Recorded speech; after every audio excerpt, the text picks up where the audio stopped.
My heart's racing. My heart is racing. I got a mix of emotions right now. There's a mix of emotions. Today was one of those days where nothing really looked good. And I talk about some of the pre-market, kind of my overall idea of some of the stocks. I'm going to talk about that here in the video here in a second.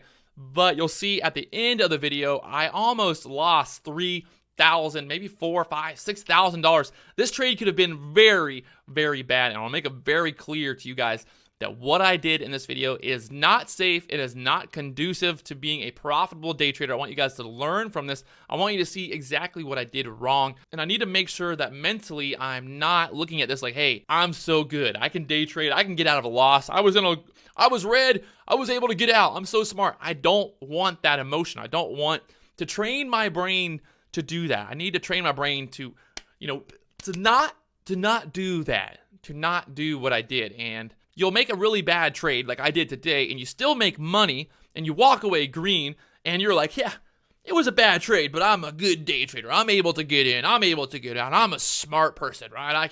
I can make money even when I take a bad trade. And that's not what I want to do, because I feel like over time, the more and more that you get away with that, the more and more that you risk these trades, the more and more that you just do these bad trades, you're just conditioning yourself to do it more. You're conditioning yourself to be like, hey, I don't have to worry about it. I don't need any rules. I'm so good. I've been green for so long now. I can't lose.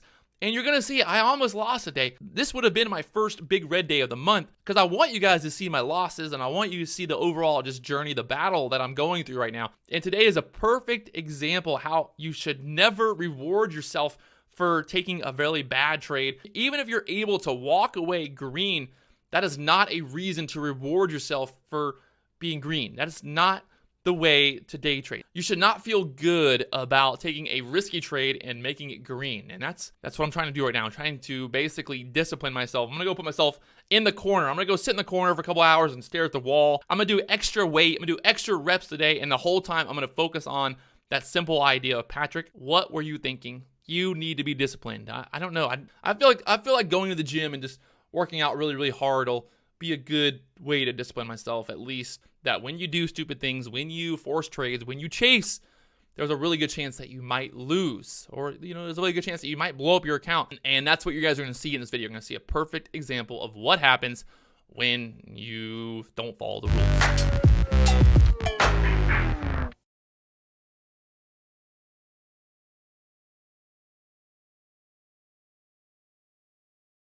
Looking here at TGTX, for this to push up a little bit more. I want to see this squeeze up a little bit more before taking a short on it. Just not enough meat on the bone right there. Just not enough meat on the bone. Is that to say this can't go lower? No. But looking at the potential here, you can see these little candles. They're getting like 5 cents, just moving around. Need a little bit more of a range for an entry. So I'm looking for this to. I like to see this maybe push up there to $7 again. You can see it got stuck there at 7 there before. So maybe if this can get a little squeeze, kind of like this, a little trap, if you can push up there really quickly, get up there to the $7 and then get denied, would be a good entry, because I want to be shorting into that strength. I don't want to be shorting right here. Now, there is a big seller there at 655, but that can easily just be pulled out really quickly, and this could just start to rally. So you got to be careful, and you got to be patient. And right now, that's what I'm doing, trying to be patient here. Even though I want to jump in here, it's telling me, it's basically like, hey, jump in. It's, the FOMO is right there. The potential right now. Is that to say this can't go lower? No. This could easily break 640 and then crash down there below $6 again. But for me to get an entry on this, just not liking the little bit of a range here, that 10, 20 cent range. I need a little bit more range for an entry to go short. We got the stock here, JONE, also moving around pre-market up there towards that $10 area. It's up 44% right now. I got 183,000 shares traded. And what am I looking at? Look at this chart. There's not much to go off of. There's just not much in terms of previous resistance until you go back all the way back there to 2015, which you can see there was some previous resistance at $10. So that's a good indicator of why the stock is having trouble there at the $10 area. People just draw their support, their resistance lines, and then they trade off those. Even if the resistance was back in 2015, you can see clearly the stock gapping up this morning towards that $10 resistance and then having a little bit of trouble there. All right, so TGTX is pushing up there towards $7 now. I want to see if we get maybe a little trap over $7, because it's really pushing right now with some strength. Look at that move, getting some volume there to the upside. So I'm going to see what really, I want to give it a little bit of time here. And what I'm saying with trap is I'm looking for this to push above $7 and then quickly come back down. So let's see. So you can see TJTX pushing up there to the $7 area. I was being a little bit greedy, and I thought we might get that push above $7. I'm looking for that push into that $7.25 for an entry. And you can see now it's pulling down there to $6.65. So I'm going to wait till open and see if there's an opportunity if this thing squeezes up, and then look for an opportunity to short into strength if this gets overextended. All right, here we go. Market's about to open. TGTX bouncing off that 640 area right before open here. Let's see if we get that push back up there above $7. I want to see if we get that push above 7 here. I'm not going to short it unless we get that big old push to the upside. Market's about to open in 1, 2, 3, 4. There we go. Market open. Not really a big fan right now. I don't want to be jumping in here short right at 660. Two options there. You know, it's like shorting right here at 660 is basically just flipping a coin. Maybe it goes higher, maybe it goes lower. You can see it's just sitting right there. So it's just waiting for the bulls or the bears to win the battle here. And I don't want to get right in the middle of that battle. I want to wait for a clear opportunity. And this thing, it might go lower. It looks like it. Yep, there it goes. It wants to go lower. So you can see now down there below that 640 support. And she's gone. Down there below 640 now. So I really just missed out on my entry there. I'm not going to FOMO into this. My entry, I talked about it earlier this morning. Wasn't that push to $7? We got the push to $7, and then I was a little bit too greedy, and I was like, oh, I'm going to wait for a little bit more. And you can see that would have been a nice little move from the 690s now down there to 620. Beautiful setup. This is really, again, this really kind of shows why patience is key. But also, if you make a plan, if I make a plan and I have a clear target, a clear plan overall, I got to take the trade. Instead, you know, when the stock got to $7, I was like, oh, okay. And I adjusted my plan. So I was kind of, I don't know, maybe adding a little bit of emotion into that instead of just taking the trade there at the 690s, you know, loading the boat at 690. I actually got 2,000 shares short there. We got JONE. Just not a huge fan right now of this stock. Let's see if we get a little bit of a pullback here. See if we can get filled there at 1065 on this pullback for that push back above $11. And not getting filled there. So not getting filled in that dip there, which might actually be a good thing. Well, perfect timing. Canceling that order there. See if we can get filled here at 1055 on this pullback. The push back up. Ouch, that was a big drop. I'm going to take this quick. I don't like this action. Ouch, come on, come on. I might get a little bit more. Let me see if I can get a little bit more down there. Now I got 2,000 shares there. 1055 on the ask there. See if we get a little bit more there at 1015. I think we get a little bit of bounce back. Bounce off that whole dollar, that $10. You can see how overextended this is. I think we can still get a push back up here. $10 is going to be my last final stop there. If this can't push. Give it a second. 1040 is my average cost now. So let's see if we can get that. Just trying to manage this one. We'll see if we get this push back above 1040 here. I'm taking it right there. Holy God. Holy God. Oh my baby Jesus. Oh God. I'm done. I'm out of here. I don't want any more of this. Screw this day trade and stuff. That was too much for me. Too much for me. Woo. Woo. I gotta walk away. That was really bad. That was honestly, that was really bad trading. Baby Jesus, that was not good. What else? All right, let's calm down, Peter. Calm down here. Let's see what else we got here. Let's just give it a second. Let breathe, boy, breathe. All right, got AMR in, pushing up there to $13 now. Kind of a similar setup here. Let's see, AMR in. Are there shares to short this thing? Let's see. When it comes down to looking for shares to short, what I go is I go over here to the speed trader. It's really easy. I go over here and look at the inter-ticker, and it's easy to borrow. So now I can see just by going over to the speed trader website, searching on the short list, I can see AMRN is easy to borrow. So that means I can just get my fill without having to locate or anything. JONE. Oh my gosh, I dodged a bullet.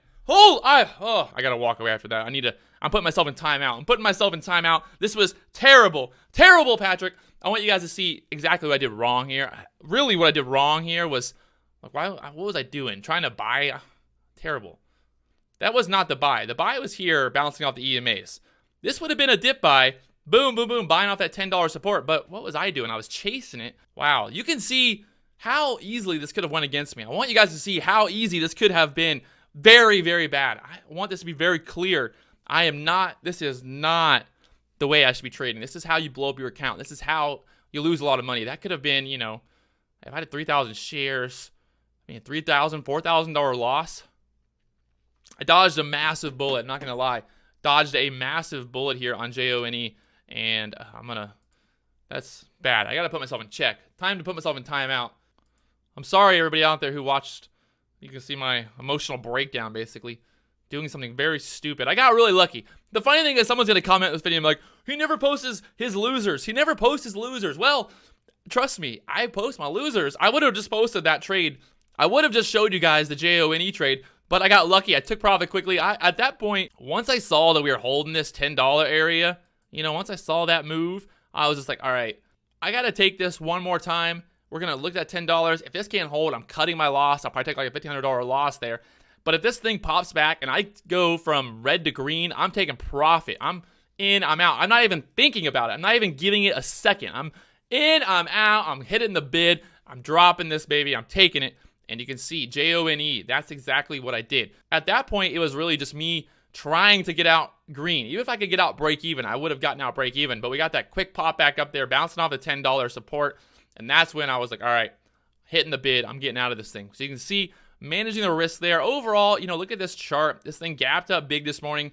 One of the reasons I felt a little bit more confident in this kind of just trade, or why I was doing what I was doing, was because this thing yesterday had action going on there, and then it gapped up really big this morning. So I was thinking we were going to get some people chasing it, some FOMO. I mean, I kind of FOMO'd into it, I guess. Yeah, it was kind of me FOMOing into it there. The better entry on JONE really would have just been above that pre-market high, buying for that push, you know, above pre-market high there at $9.77. You can see all the way up there $11. What I did was basically try to buy the dip there, but I was chasing it. And yeah, it was just, my heart is beating. My heart is beating really fast. You saw this trade happen, and you saw me take profit, and now I'm going to walk away. I'm going to take that green, and I'm going to put myself in timeout. I'm putting myself in timeout. We're putting myself in timeout because this, holy, look at it, down there at 850 now.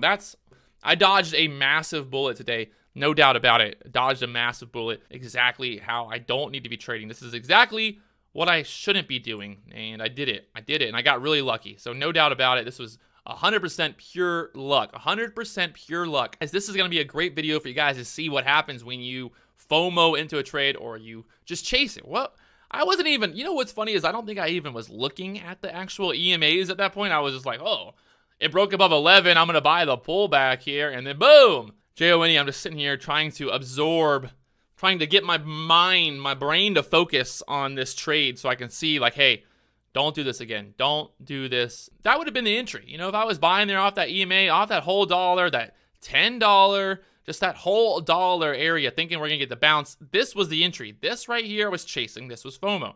This was the entry.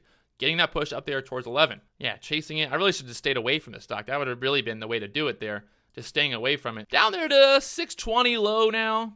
And pretty basic setup there. Having the patience, waiting for that push up there to 7. And then getting that move down there.